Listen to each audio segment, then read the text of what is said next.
Aloha and welcome to nursing school. We are so happy that you are here.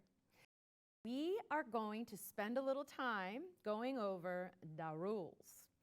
Now, we have a policy handbook for this program that is probably in excess of about 20 or 30 pages.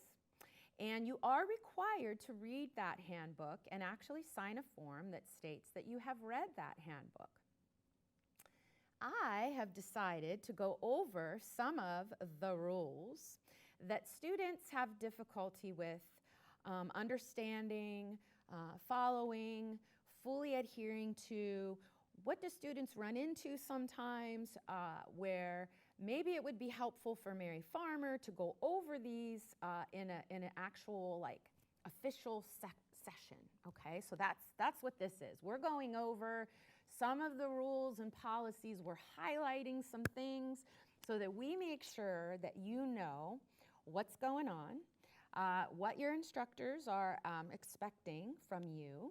And really, it's helpful to have these in place because then we kind of all know what the expectations are.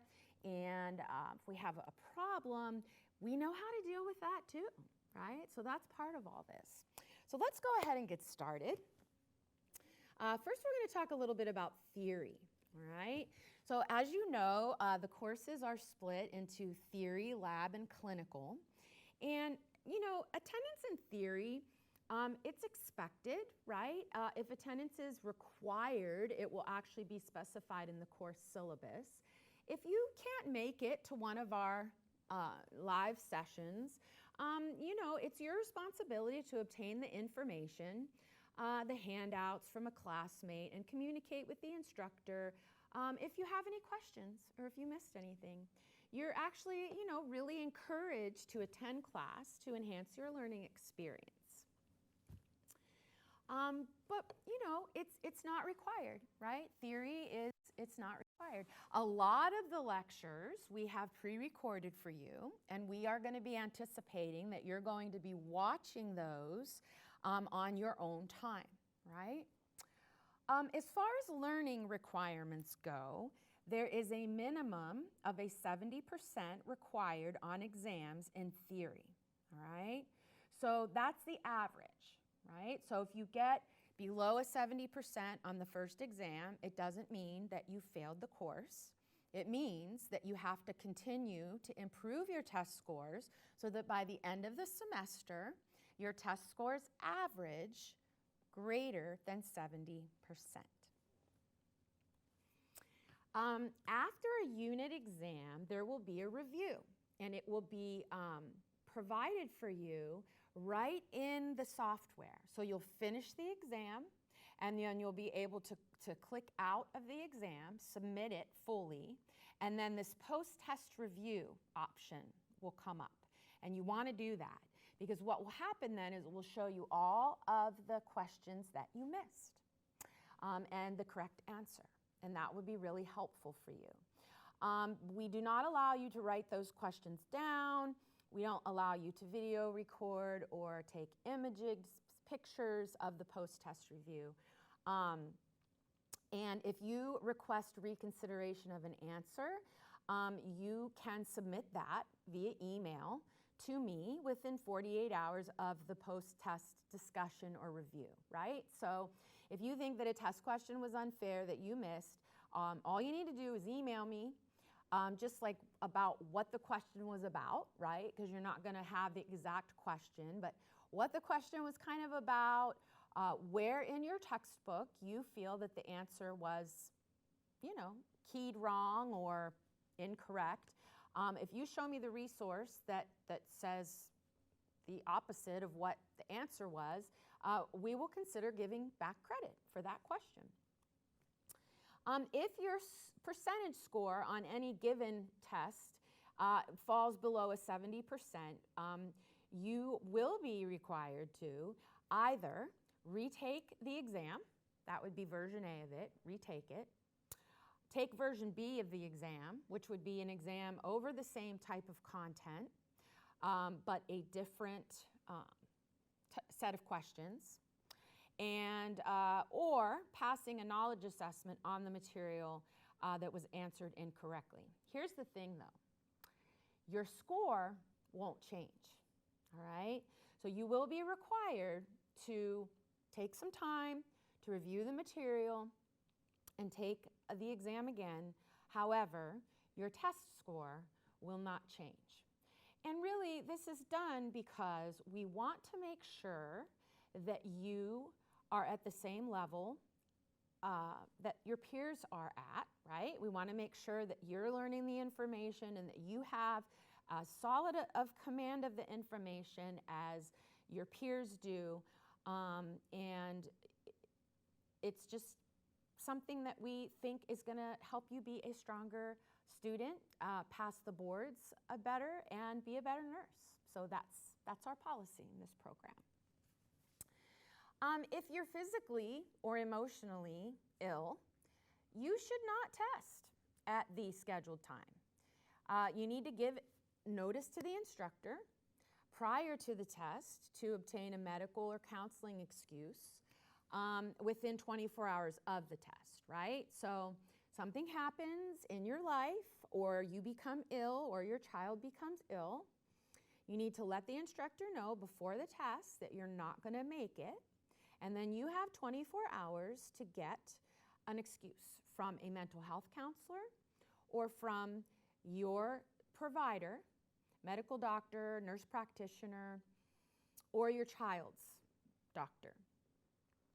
If you're absent on the scheduled testing day and you do have an excuse, you will be able, right, to retake the test.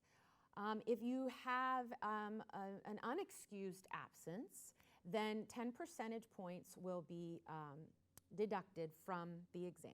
You will still be permitted to take it, but you will lose 10 percentage points. Nursing students are expected to adhere to all sections of the UHMC Student Code of Conduct to emphasize the importance of academic integrity, right? We don't want you to plagiarize. We don't want you to try to cheat on an exam. These things are not conducive to your learning. And if it happens, we will be handling it just the way it's outlined in our UHMC Student Conduct Code. So I encourage you to review that. More importantly, I encourage you not to plagiarize and not to cheat, because it doesn't really serve you that well. All right, theory support. When a student score below 70% on a test or other assignments, or maybe in jeopardy of not passing a course, a support evaluation may be written with the student and faculty member, right? The support evaluation will define deficiencies and identify areas needing improvement and specific plans to remedy the deficiency and a timeline, right? Because things move quickly around here. And we got to figure out what's going on. We got to get you back on track and get your scores up in a timely manner so we can get you passing by the end of the semester. If a student with an average test score below 70, after the third exam, okay, if you still haven't, raised that above a 70%, the average, you will go on theory notice, all right? And this is a notice that specifically defines the criteria necessary to pass the course, all right? So a support evaluation precedes a notice in most situations, right? So we're going to let you know, like, well, your average after the first exam is, 68%. Your average after the second exam now it's just like 69.5, right? After the third exam, if you still have an average below 70, we're probably going to put you on clinical notice. What we're going to do, though, is we're going to put a really extensive plan together. We're going to show you exactly what you need to score on the final, remainder of the exams in the course so that you can pass, okay? So we really want to do everything we can to help you be successful. And that's actually why we put these supports and notices in place, so that we are actively tracking, paying attention to what's going on with you, and identifying if you need help, okay? All right, so now we're going to talk a little bit about lab. So that was theory. That was the T portion of the course. For lab, know that generally children will not be allowed in lab without the permission of the instructor. So if you have issues with childcare, you certainly can reach out to your instructor, and at your instructor's discretion, here and there, if you have to bring a kid with you, it may be okay. If it's disruptive, it's probably not going to be allowed. And if it's frequent, it's probably not going to be allowed. So in other words, you probably do need to have all that in place before the semester begins, because the thing about lab is that those hours are mandatory. That means that you have to come to lab because they're counted in your clinical and lab hours that are required by the state in order for us to issue the certificate of achievement and your authorization to test so that you can take the state board exam, okay? Attendance is required for all clinical and lab learning activities. The nursing student is to complete all skill labs and clinical assignments unless other arrangements are made with the clinical instructor, okay? So communication is so important. You have to be openly communicating with your instructor and letting them know what's going on, okay? So clinical or lab absence. If absent, the student must call the instructor, speak to the instructor, or leave a message with the instructor that you're going to be absent at least 1 hour before the beginning of the clinical day or the lab experience, okay? And so that's number one, right? You've got to let your instructor know. Examples of health issues, mental health issues that may qualify for counselor's excuse, because we're going to talk about the difference between excused and unexcused absences in a minute, would be an expected, a sudden life and family change, such as changing your living situation unexpectedly, death or serious illness of a family member, personal or family abuse, and other situations that may impair or impede your performance in the clinical or the lab setting, okay? So here's the bottom line. We do not want you to come to clinical or lab if you are having a crisis, all right? But it's really the things that are listed on this slide that are considered to be a crisis, right? Maybe something comes up that I don't have on this slide that still meets the criteria. Great. All you have to do is make an appointment with our personal counselor. It can be a Zoom appointment. It's as easy as you sending me an email requesting the appointment and me forwarding that email to the personal counselor to hook you up. Within 24 hours, you have an excused absence, you have an extension on an assignment, all through the counselor, okay? So I'm encouraging you to take advantage of that if you need to, right? So an excused absence is granted due to physical or mental health issues with written verification from a healthcare provider, physician, or advanced practice registered nurse, the UHMC personal counselor, a psychiatrist, a psychologist of your choosing, or a master's level professional counselor working within a community agency. If a student is absent due to a child's illness, then all you need to do is get a written verification from the child's doctor, okay? And you will have an excused absence. A clinical support will be initiated, all right, in the clinical setting by the faculty if a student needs some assistance in identifying some areas of difficulty that they're having that we are concerned might prevent you from successfully passing the clinical portion of the course, okay? So it's written up by the instructor. There's some information that's added by the student, and then it's gone over with the student in a meeting, and it's signed by both the student and the instructor and dated, okay? The support evaluation really assesses the problem, sets kind of what the expectations are for things to be better and what you need to do in order to pass, okay?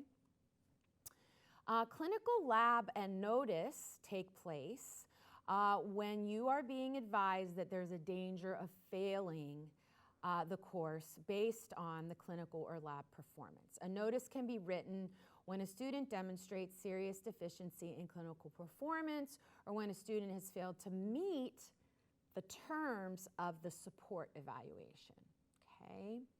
So it's another reason why the support is so helpful, because as long as you're doing what was written in the support, then you're meeting the criteria that was discussed between you and the faculty member.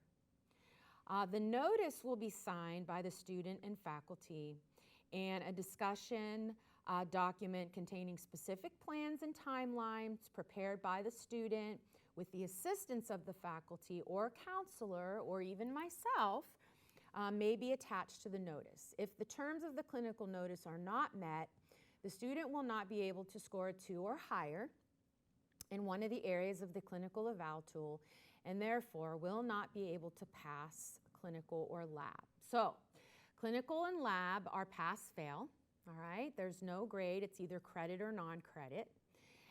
And so let's talk a little bit, because I know that when I was in school, I wanted to know the nitty-gritty in terms of the rules, right?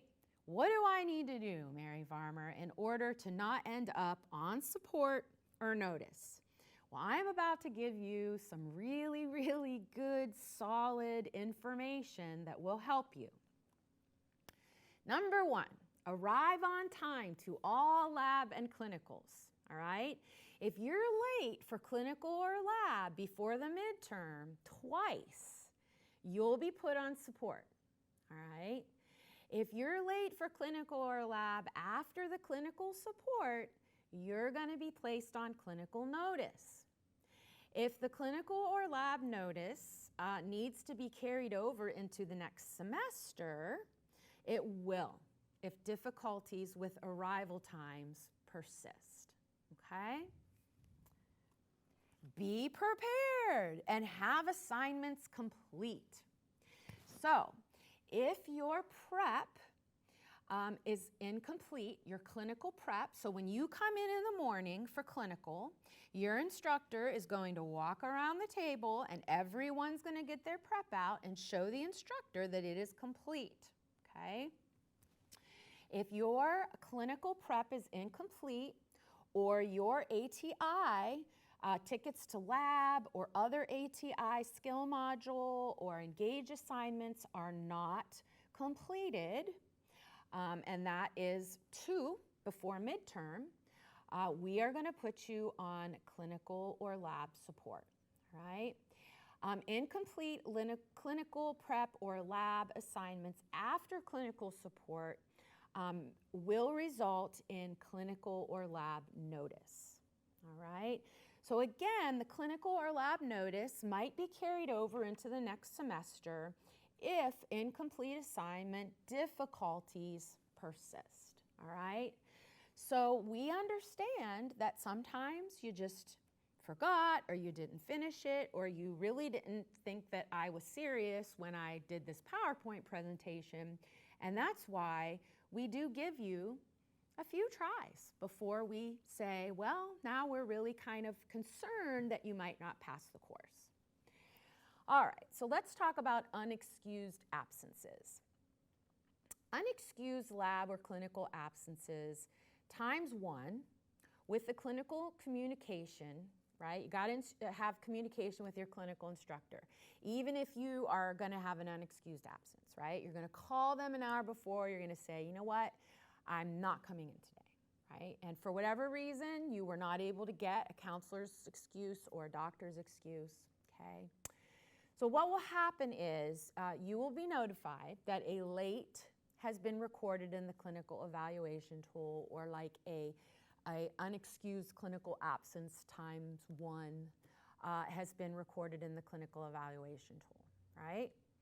So unexcused absence twice, even though you let the instructor know, I'm not coming, but there is no, within 24 hours, doctor's note, clinical psychiatrist or counselor's note, you will be placed on clinical or lab notice, okay?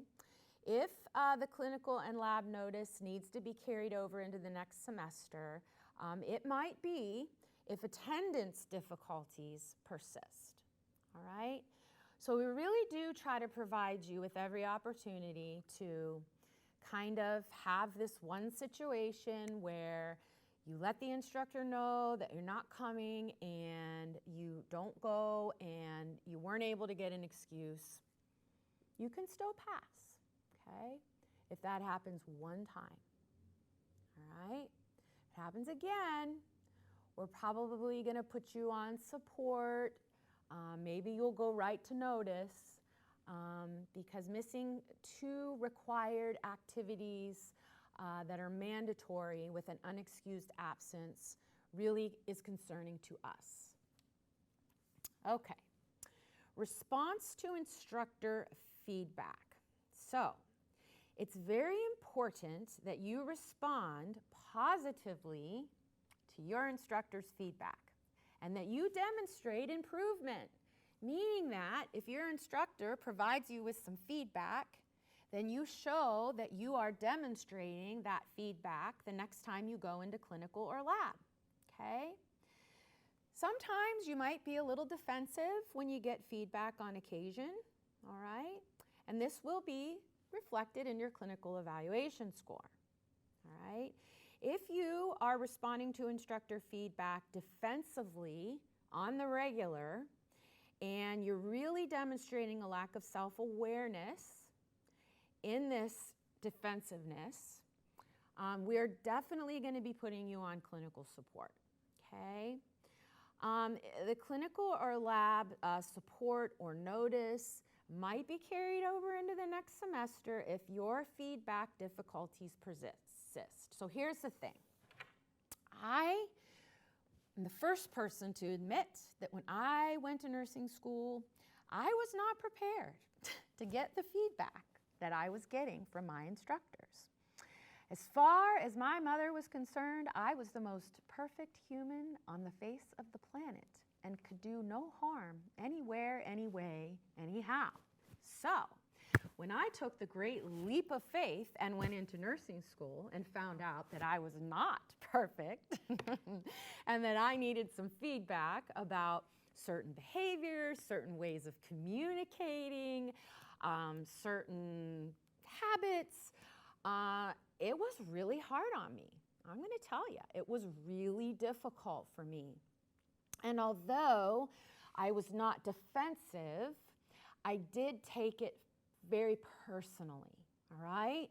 So I'm encouraging you right now to realize that you're embarking on a great adventure. You're going to learn so much about yourself over the course of this program. And you're going to grow. And you're going to grow and you're going to learn about yourself in a very good way, as long as you allow it to be good and you don't take things too personally, okay? You know, the better I got at taking feedback, the better I felt about all my interactions with humans in general. And, you know, now I'm really good at taking feedback, even in really difficult situations, because I know that if someone's telling me something, there has to be some truth in it, even if I don't agree at the moment, okay?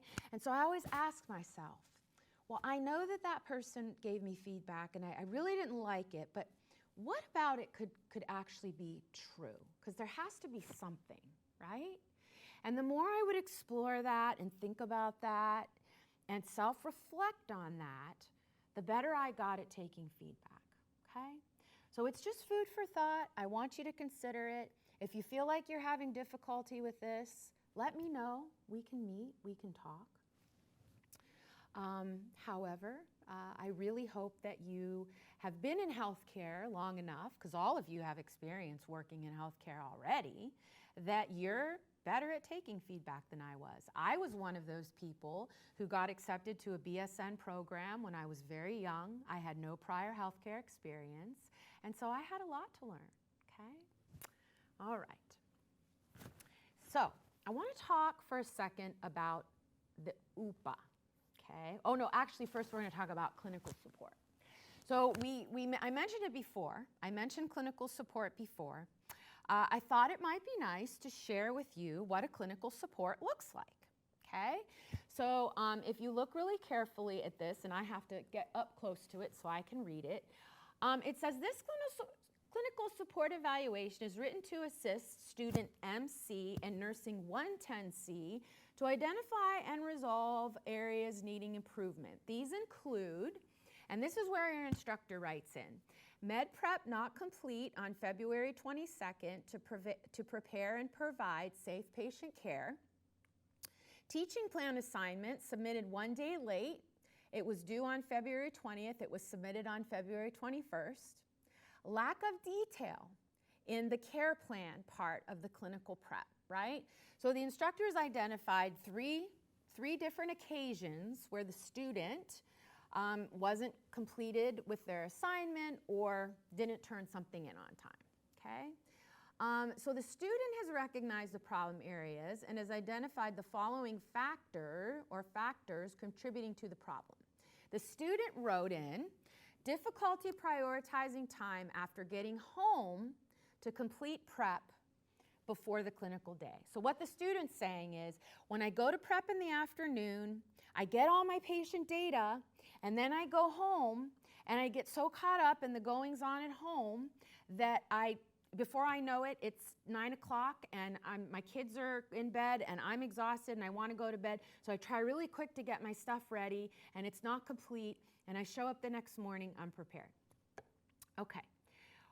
What can the student do to identify a strength or support available to aid in success, right? So the student came up with, I will go to Starbucks and complete my prep after leaving the long-term care facility instead of going home. So I will make plans for my children to have childcare so that I can finish my prep before I go home, because I know if I don't do that, it's not going to be complete. I'm going to show up unprepared, and then I'm going to potentially, be on support and notice, okay?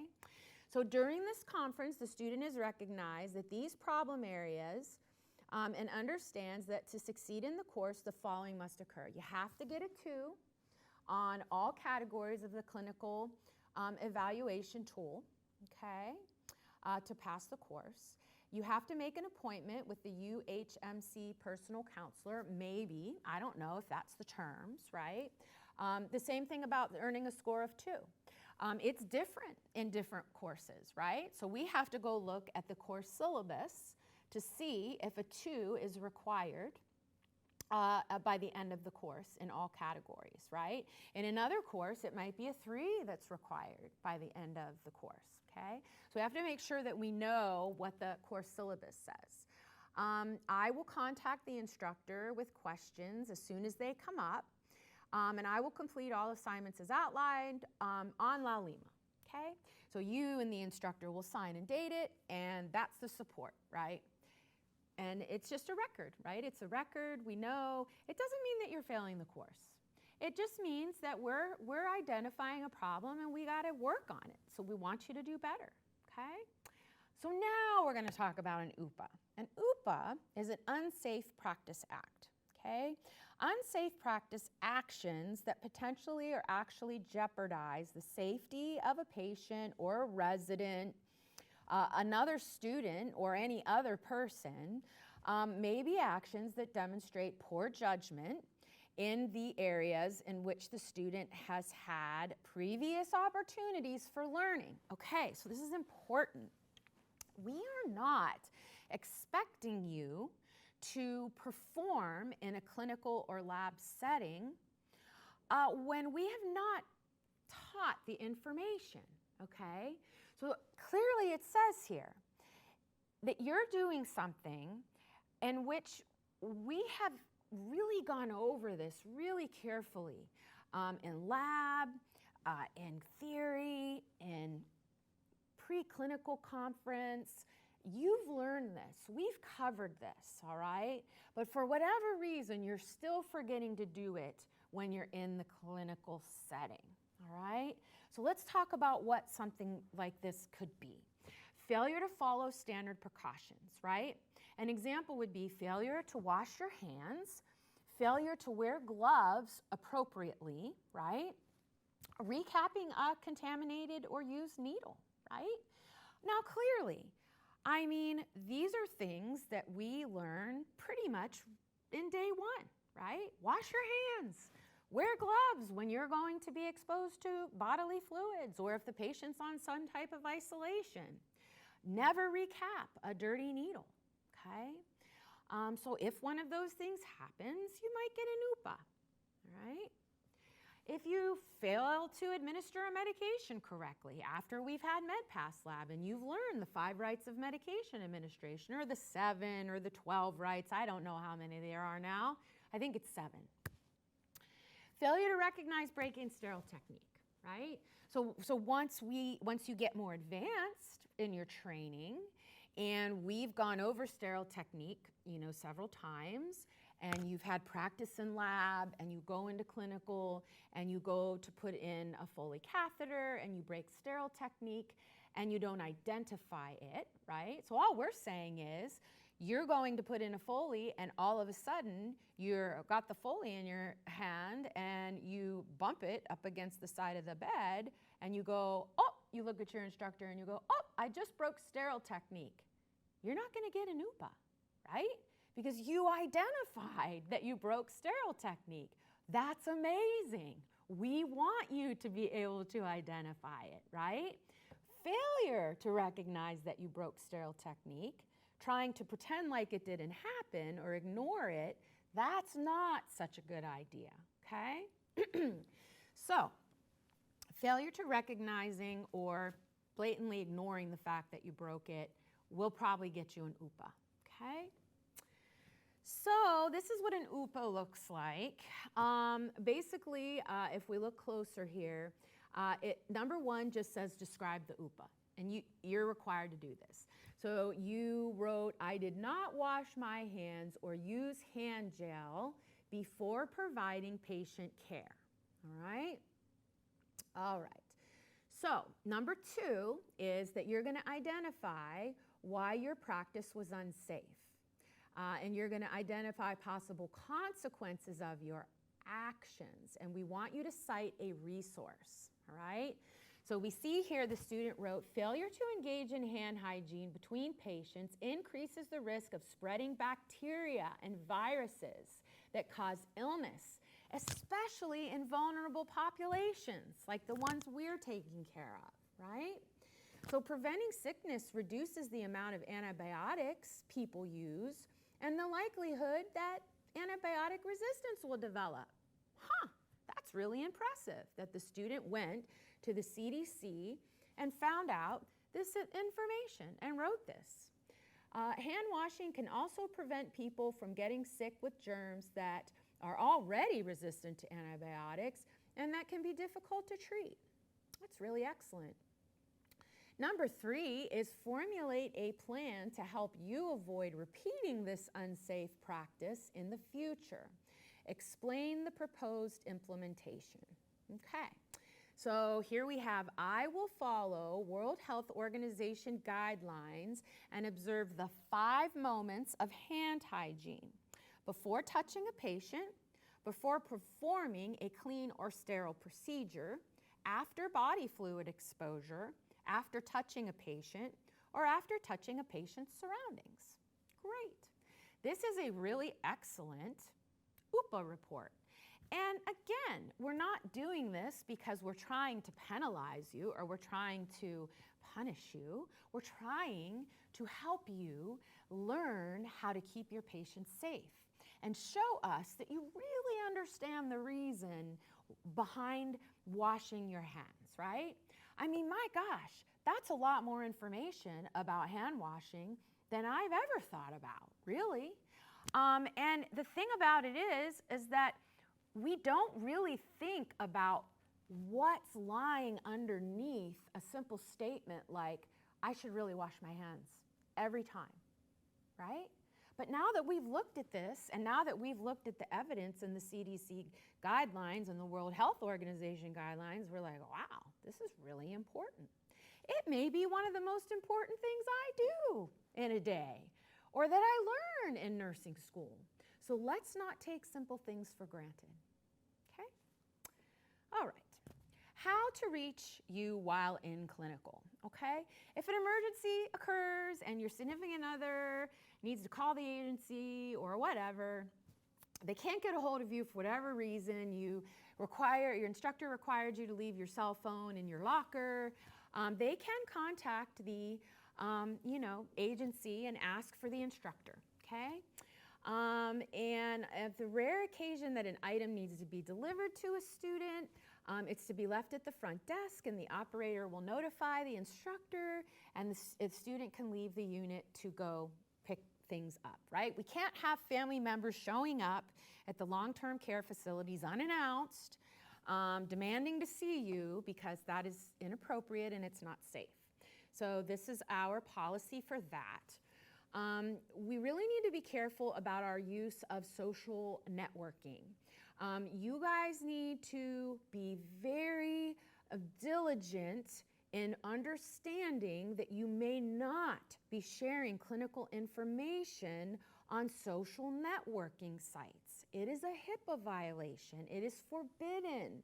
It includes photographs of any resident or patient. But then I always get the question from students, what if the resident's trying to take a picture with me? What if they want to take a selfie with me? I don't know what to do or I don't know what to say. Blame it on me. All you have to do is say, I'm a nursing student and it's really important that stuff doesn't end up on social media where you're identified and I'm identified and information about your private health information could be revealed. I could get in a lot of trouble as a student. And so our instructor's asking that we don't allow, patients to take our pictures. We're certainly not going to take your picture or share any information about you on our social media, okay? So this is really important. If you want to, you can look at the National Council of State Boards of Nursing for a nurse's guide for the use of social media if you want to look deeper into it. But here's the thing.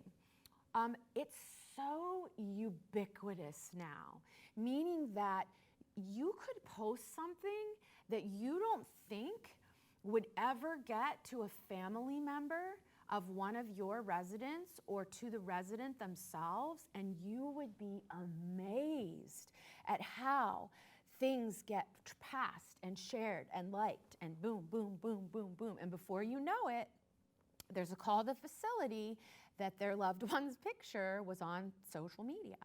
And it could really have very disastrous consequences. So let's just not do that. And let's just be very pleasantly, stating to the patient or someone else that I am unable to have pictures or we're not going to be sharing any information, okay? We also want to really be thoughtful on how we present ourselves on social media, right? Nursing students are preparing for a career, providing service to the public. The UH Maui College Nursing Program and future employers really hold you to a higher standard of behavior, right? By identifying yourself as a UH Maui College, and I'm reading this right out of the policy handbook, you know, through your postings and your personal web pages, you know, you're connected to your colleagues, your clinical agencies, and even your clients and your patients sometimes, right? They on the other end, see your posts, right? So we really want to be careful about posting lewd comments online or pictures of ourselves that might not be putting us in the best light, okay? So we definitely want to be protecting confidential information. Don't post any information about your clinical rotations or clients in any online forum or web page. Okay, let's talk about uniforms here. Students in uniform represent the UHMC nursing program. Therefore, students must only wear their complete uniforms. In other words, we don't really want you you know, running into lab on a hot day just with your scrub pants and a tank top on, or you know, walking out and hanging out somewhere around a clinical facility, like I said, with just your tank top on and your scrub pants, right? Not a good idea. Always just be wearing your full uniform, including your name badge, at all times. Uniforms and underclothing must be neat and clean at all times. If undershirts are visible, they should be white. Underwear should not be visible. An appropriate hairstyle is required. If your hair is long enough that it's really past your collar, it should be tied back from your face and put up if it is flowing. So a big ponytail that falls down into someone's wound is not okay. It's expected that male students without beards or mustaches be clean shaven. Beards or mustaches must be kept clean and neatly trimmed. And a clinical instructor really does have the right to ask a student to modify their appearance when indicated, right? I mean, you know, I know this is extreme, but you get the point. Conservative use of makeup shall be used in the clinical facility. Perfume and lots of flowery scents or lays can be very irritating to some patients or residents and should not be worn. Personal hygiene, bathing, oral care, use of non-scented deodorant is essential to avoid unpleasant body odor, right? So we want to be neat and clean in the clinical setting. Again, this is extreme, but you get the point. Only wedding rings and engagement rings or small inconspicuous earrings may be worn in the clinical facility. Dangling earrings may not be worn not because we want to be strict and we don't want you to look beautiful. Of course we want you to be beautiful. Somebody can grab it and pull on it and literally pull it out. Ouch, right? If you have a confused patient and the earring's dangling enough that they can reach up and grab it, that could really be hurtful to you. And so for cleanliness and appearance and safety, we don't want you to wear dangling earrings, okay? Need I say more? Artificial nails are not allowed. Fingernails need to be short, clean, and polish, if worn, should be neutral and in good condition. So clearly you can see on one side, these things are a no-no. On the other side, these things are yes. By the way, I know you're going to say to me, I see plenty of nurses with great big long manicured fingernails, artificial nails. Yeah, okay, great, that's fine. That's not you. You're a student, right? And the student needs to follow the rules as they lay right here, okay? Those nurses, they should really know better. And most facilities do have policies regarding artificial nails. They harbor bacteria. They're not a good thing to have, okay? Facial and tongue piercings should be removed, and offensive tattoos should be covered if possible prior to clinical. Piercings and tattoos that cannot be removed or covered will be allowed as long as they are not offensive. You get the point. Uniform. The student uniform is a teal scrub top with matching teal long uniform pants, like we see this lovely nurse dressed here.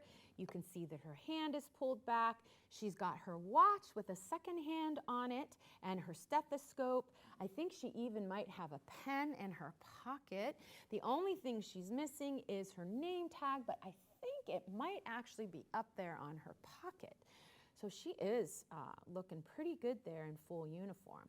Shoes and laces must be kept clean and in good condition. Shoes must have closed toes and heels. So again, we said we weren't going to be real specific about the color, but we definitely wanted the heels and toes to be closed. You have to have your name badge on. We'd like you to have a watch with a second hand, bandage scissors, a ballpoint pen, your stethoscope. In some cases, you may need a pen light. We will let you know. Liability for client safety. Each student assumes legal responsibility for his or her own actions in the setting. If a nursing faculty member finds evidence of a student being dishonest or posing danger to client safety, the faculty member will immediately remove the student from the clinical area. Okay? The student may be subject to sanctions, including dismissal from the nursing program. Dishonest conduct might be coming to the clinical setting intoxicated, being impaired in some way, being physically or verbally threatening or abusive. This will not be tolerated. A needle stick. In the case of a needle stick, exposure to body fluids or injury in the clinical area, you'll inform the instructor and you will follow the policy of the institutional guidelines, okay? You have to comply with the policies of the facility. There may be an incident report that needs to be written up, and you'll have to probably follow up with your personal physician. This is what we would consider to be a dirty needle stick, or a needle stick after you have put it into the patient, then you accidentally injure yourself with that needle before it goes into the sharps container. Treatment costs and subsequent testing for infectious diseases are the responsibility of the student. Okay? In the case of suspected substance abuse, you will be prohibited from attending nursing class or clinical if there is a significant reason to believe that you are abusing prescription drugs or over-the-counter drugs that could alter your mental or behavioral performance. This includes alcohol, of course. And if your behavior leads the instructor to suspect it, we are going to require you to voluntarily submit to a substance assessment screening. Right then and there. You'd have to go from wherever you were, and the arrangements would be made for you to go somewhere and get a screen, okay? If you choose not to do that, it really is considered a positive drug or alcohol screen if you refuse to go for the screening, okay? And so if the student does choose to go and you test negative, the nursing program will pay for the testing. If you test positive, you are responsible to pay for the testing, and you will have to withdraw immediately. You will be dismissed from the program if you admit to the substance abuse right then and there and say, yes, I am on something. If you decide to not voluntarily submit to the substance assessment, or if the results of the substance assessment is positive. Okay, so those are the three cases. You must be respectful to your peers and instructors at all times. Disrespectful behavior will not be tolerated. You will be counseled and the behavior will be documented. Parking. You are required to follow the agency's parking rules. No matter where you go for clinical, it will be defined by the clinical facility. Cell phone use. Cell phones are not to be audible during instructional classes. You are not to be using them in lab or clinical, except as permitted by the clinical instructor. So, check with your instructor on what the policies are regarding cell phone use. We do not want you on your cell phone in the clinical setting at any time other than when you're on your break or in the break room, okay? Some clinical instructors actually communicate with students using their cell phones, so that's a different story, okay? So like I said, that's going to be between you and the instructor. And finally, I want to redirect you to the ATI Policy, Remediation and Grading, which we will go over in more detail. There is a handout available for you, and we will be maintaining the remediation and grading policy while you're in the program. Other than that, I think that covers the things that are most important for us to be aware of. I hope this was helpful for you. It's really not meant to scare you or frighten you. It's really meant to empower you so that you know the rules, you know what the expectations are, and you're able to follow those rules. If you have any problems or difficulties, I'm always available. Please feel free to reach out to me anytime if you have concerns. Until next time, aloha.